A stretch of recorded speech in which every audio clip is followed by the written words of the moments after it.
Hi guys, welcome to my channel. Today we learn how to add realistic lipstick in Photoshop. First, I will select the lips area.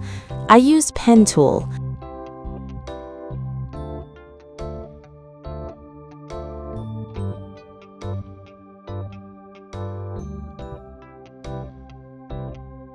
Then go to Adjustment Layer and select Solid Color. Select the color.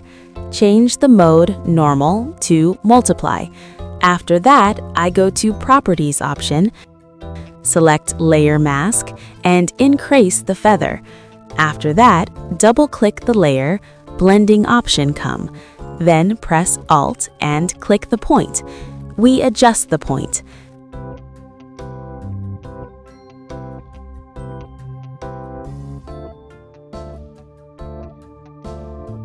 This is how we can apply realistic lipstick on any picture.